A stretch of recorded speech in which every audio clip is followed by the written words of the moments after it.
What is brain stimulation? You mentioned brain stimulation. What is brain stimulation?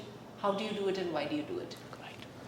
So many years ago, there was a kind of science called phrenology, which was to do with measuring people's skulls and deciding what type of person they were.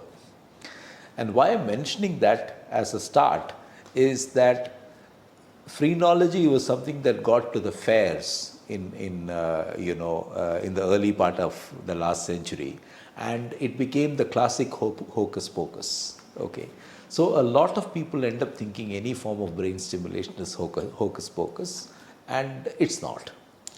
Um, we stimulate the brain with several different types of technologies, and these are now called the new neurotechnologies. In fact, we've had a whole conference of the new neurotechnologies because there are so many of them. The most prominent of them that is in use extensively is called transcranial magnetic stimulation, which is delivering a strong magnetic impulse, usually to the front of the brain, in order to stimulate various brain pathways. Now, this is FDA approved for conditions like depression and OCD, and there are research protocols for a number of other conditions as well.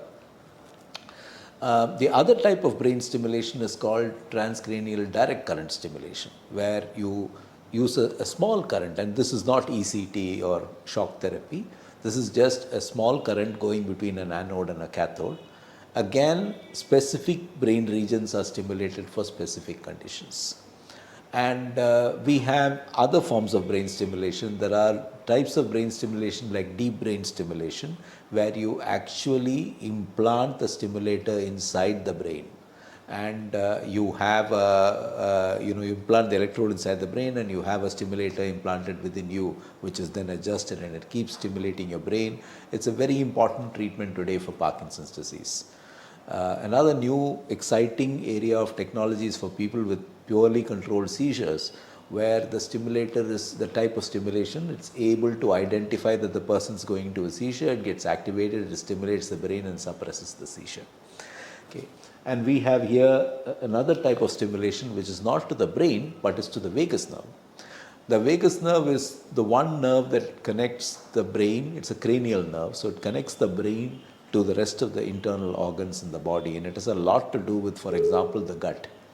And this stimulator takes advantage of the fact that there's a branch of the vagus nerve that comes to the ear, and therefore it stimulates that branch.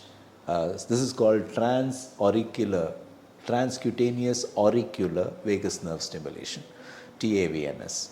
So we have a host of technologies today that we can actually employ on people with neurological and psychiatric conditions, which have potential to help them. In the particular case of the man with traumatic brain injury, what helped him was transcranial direct current stimulation. There's a particular protocol for mood and behavior which helped him. We have a protocol for delirium that we've used for a number of people with post-COVID delirium, and it's been supremely helpful. We have a protocol for cognitive enhancement, which we use in a lot of people with mild cognitive impairment or early dementia, and that's very, very helpful to them, and so on. So it's got a big role.